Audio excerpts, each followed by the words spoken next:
तो नमस्ते दोस्तों, स्वागत है आपका एक बार फिर ड्रीम इंडिया स्टडी पॉइंट में। तो आज हम बात करने जा रहे हैं पॉलीटेक्निक फोर्थ सेमेस्टर के छात्रों के लिए। सब्जेक्ट है हमारा पावर प्लांट इंजीनियरिंग और आज हम पढ़ेंगे थर्मल पावर प्लांट। तो थर्मल पावर प्लांट के बारे में पढ़ने से पहले आपको हम बता दें कि टाइप ऑफ पावर प्लांट। तो पावर प्लांट कितने प्रकार के होते हैं। अगर आपने इससे पहले वाली वीडियो नहीं देखी है तो जाकर पहले वो वाली वीडियो देखें और लाइन से वीडियो देखते हुए चले आएँ, ठीक है। पावर प्लांट हम जान लेते हैं कितने प्रकार के होते हैं। पावर प्लांट 7 हमारे होते हैं। Thermal power plant, gas power plant, hydro power plant, ICE power plant, nuclear power plant, solar power plant और डीजल पावर प्लांट। अब आपको सातों पावर प्लांट नहीं पढ़ना है। सबसे पहले आप पढ़ेंगे थर्मल, गैस, हाइड्रो, न्यूक्लियर और डीजल। आईसीई पावर प्लांट और सोलर पावर प्लांट आपको नहीं पढ़ना है, ये आपके सिलेबस में नहीं है, ठीक है। अब हम जान लेते हैं सभी पावर प्लांट का मकसद एक ही होता है, बिजली उत्पन्न करना। मतलब जितने भी पावर प्लांट हैं उन सभी पावर प्लांट का उद्देश्य है बिजली पैदा करना। तो चलिए सबसे पहले हम पढ़ते हैं थर्मल पावर प्लांट के बारे में। तो ये रहा हमारा thermal power plant.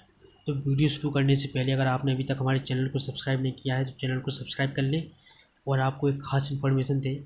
Thermal power plant एक बार हम आपको डिटेल में पढ़ाएंगे और हम अभी इसके बाद आपको इसका शॉर्ट बता देंगे कि अगर बाई चांस आप याद ना कर पाएँ तो आप इसका शॉर्ट मेथड याद कर लें उससे, क्योंकि ये आपका मोस्ट इम्पॉर्टेंट है, इसकी आने के चांस 100% है।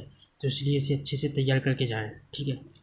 थर्मल पावर प्लांट एक ऐसी जगह जहां बिजली को जनरेट किया जाता है उसे पावर प्लांट कहते हैं। ये तो सभी को पता है, ठीक है। पावर प्लांट का मुख्य भाग टरबाइन है। इस टरबाइन को चलाने के लिए भाप का उपयोग करते हैं। थर्मल पावर प्लांट में टरबाइन को चलाने के लिए भाप का उपयोग करते हैं। यह भाप बनाने के लिए कोयला, गैस, वेस्ट आदि को जलाकर और पानी को गर्म किया जाता है। गर्म पानी से भाप निकलती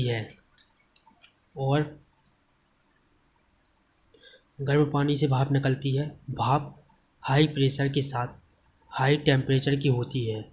यही भाप टरबाइन को घुमाती है।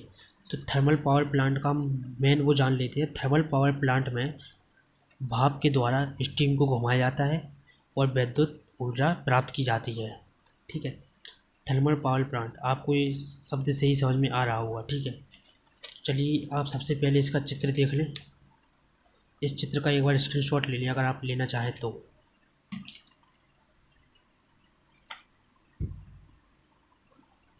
अब सबसे पहले हम इसके मुख्य भागों के बारे में पढ़ेंगे। तो थर्मल पावर प्लांट का जो पहला भाग है वो कोल होपर। इसमें कोयले के टुकड़े करके डाल दिए जाते हैं। कोल हॉपर से कोयला पोलवाइजर में जाता है, ठीक है। पोलवाइजर इसका काम आटा पीसने वाली चक्की के समान होता है। यह कोयले का पाउडर बना देती है, क्योंकि जितनी अच्छी तरह से कोयला जलेगा उतना अच्छा आउटपुट हमको मिलेगा। फिर यह कोयला बेल्ट कन्वेयर के द्वारा बॉयलर की फर्नेस से पहुंचाया जाता है। बॉयलर की फर्नेस में पहुंचाया जाता है बेल्ट की सहायता से, ठीक है। तीसरा हमारा पॉइंट है डस्ट कलेक्टर। बॉयलर से निकलने वाली गैस में एस के पार्टिकल मिले होते हैं। पर्यावरण को ध्यान में रखते हुए ये पार्टिकल हम हवा में नहीं छोड़ते हैं, इससे वातावरण में प्रदूषण फैलता है।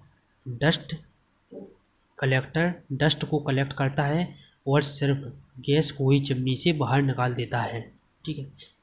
तो सबसे सरल भाषा में हम आपको समझा रहे हैं, आप नोट्स बनाते चलें, मैं बार बार ये बात कह रहा हूँ।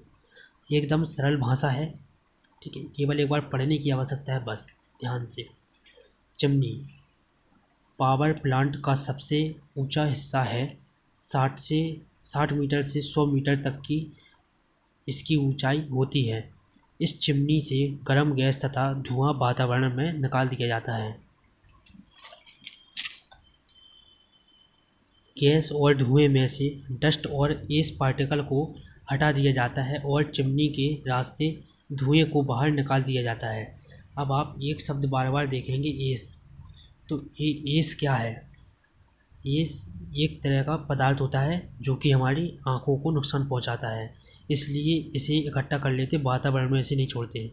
ये सीधा सीधा हमारी आँखों पर प्रहार करता है, इससे आँखों की कई समस्या होती है। ठीक है, अगले पॉइंट की ओर बढ़ेंगे अपने। बॉयलर, यह थर्मल पावर प्लांट का सबसे महत्वपूर्ण भाग है। बॉयलर में फर्नेस होता है। बॉयलर में फर्नेस होता है, उसमें कोयला डाला जाता है। आग लगाकर इस कोयले को जलाया जाता है। बॉयलर के अंदर का तापमान करीब 600 डिग्री सी होता है। बॉयलर के ऊपर के हिस्से में पानी की बहुत सारी लाइन होती है। तापमान के कारण पानी गर्म होता है और उसमें से गर्म भाप निकलती है। किसमें से? बॉयलर में से गर्म भाप निकलती है। देखिए, सारे पॉइंट को हमने एक दूसरे के बाद एकदम स्टेप बाय स्टेप लगाया है। ठीक है। स्टीम टरबाइन, बॉयलर से निकलने वाली स्टीम सुपर हीट में जाती है। ये स्टीम हाई प्रेशर और टेम्परेचर के साथ टरबाइन पर प्रहार करती है। टरबाइन के अंदर ब्लेड होते हैं। इसकी रचना इस प्रकार की जाती है कि स्टीम का सीधा संपर्क ब्लेड पर हो। इसमें प्रेशर और तापमान की शक्ति को यांत्रिक शक्ति में परिवर्तित किया जाता है। टरबाइन के साथ अल्टरनेटर का रोटर लगा होता है, इसलिए टरबाइन के साथ रोटर भी घूमता है। देखिए, अगर कहीं पर कोई भी गलती है तो आप करेक्शन करते जाएं। ठीक है। सातवां हमारा जो पॉइंट है वो है अल्टरनेटर। आपने अगर इसमें से 5 पॉइंट भी लिख दिए तो 5 नंबर आपके पक्का हैं, और आप चित्र अच्छे से बनाकर आइए। बस चित्र अच्छे से बनाकर आएंगे, आपको इसमें 5 नंबर पक्का मिलेंगे। अल्टरनेटर ये फैराडे के इलेक्ट्रोमैग्नेटिक इंडक्शन के आधार पर बिजली तैयार करता है। रोटर घूमता है और रोटेटिंग मैग्नेटिक फ्लक्स उत्पन्न होता है। स्टेटर के वाइंडिंग द्वारा कट होती है और ईएमएफ उत्पन्न होता है, जो हमें बिजली के रूप में अल्टरनेटर के टर्मिनल बॉक्स पर मिलता है। अल्टरनेटर से निकलने वाली बिजली ट्रांसफार्मर में जाती है और ट्रांसफार्मर से डिस्ट्रीब्यूशन लाइन के सहारे हमारे घर तक पहुंचती है। फीड वाटर पंप, इसमें पानी की अशुद्धि को दूर किया जाता है। फीड वाटर पंप में पानी की अशुद्धि को दूर किया जाता है तथा शुद्ध पानी को फीड वाटर पंप के द्वारा बॉयलर में पहुंचाया जाता है। इसमें स्टैंड बाय पंप भी लगा होता है। यहाँ तक कर लीजिए, इतना कोई ज़रूरी नहीं है। ठीक है। कंडेंसर का काम स्टीम को कंडेंस करना होता है, बस। ठीक है, इतना सा लिखना है आपको कंडेंसर में। सुपर हीटर, बॉयलर से निकलने वाली स्टीम सुपर हीट में जाती है। सुपर हीट में स्टीम को और ज़्यादा गर्म किया जाता है। इससे पावर प्लांट को कार्य क्षमता बढ़ जाती है। पावर प्लांट की कार्य करने की क्षमता जो है वो बढ़ जाती है। अब जो कि हम बात कर रहे थे, जो भी छात्र वो सब याद ना कर पाए तो वो केवल इतना पढ़ ले। ठीक, ये वाला चित्र याद कर ले सबसे पहले। ये चित्र अगर आपसे याद नहीं होता है तो आप इसका ब्लॉक डायग्राम भी बना सकते हैं, लेकिन आपको डायग्राम ज़रूर बनाना है। इस चित्र में भी कुछ नहीं है। यह है आपका अल्टरनेटर, यह है टरबाइन। ठीक, यह है cooler tower, condenser, water storage, feed pump, S hopper, chimney ये लगी है आपकी, टरबाइन लगी है, कोल होपर लगा, यहाँ कोयला डाला जाता है, यहाँ से धुआं निकलता है। ये टरबाइन है, ये अल्टरनेटर है, यहाँ पर हमें बिजली प्राप्त होगी। चित्र भी एकदम साधारण सा है। अगर आप याद करना चाहें तो चित्र की 2-3 बार प्रैक्टिस कर लें, आपको चित्र अच्छे से बनाना आ जाएगा।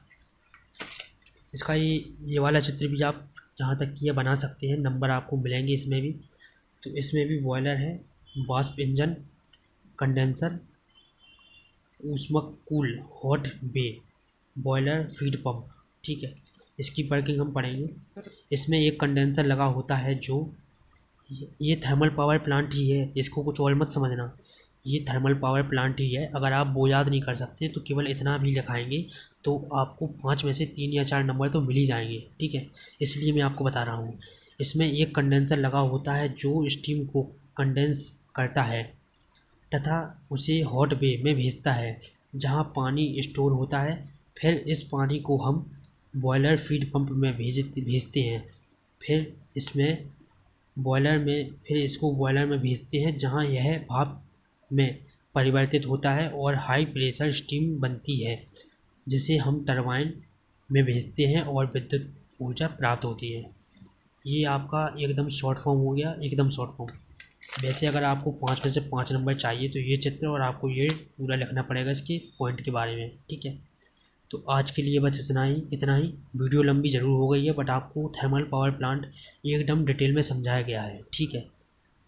तो अगर वीडियो अच्छी लगी हो तो लाइक कमेंट एवं शेयर करें और यार दोस्तों के साथ भी चैनल को शेयर करें ताकि वो भी सब्सक्राइब करें और ज़्यादा से ज़्यादा लोगों को हमारे चैनल के बारे में बताएं। जितने ज़्यादा सब्सक्राइबर होंगे मैं उतने से उतने अच्छे से अच्छा नोट्स आपके लिए ले आने की कोशिश करूँगा। तो चलिए मिलते हैं अगले वीडियो लेक्चर में। धन्यवाद।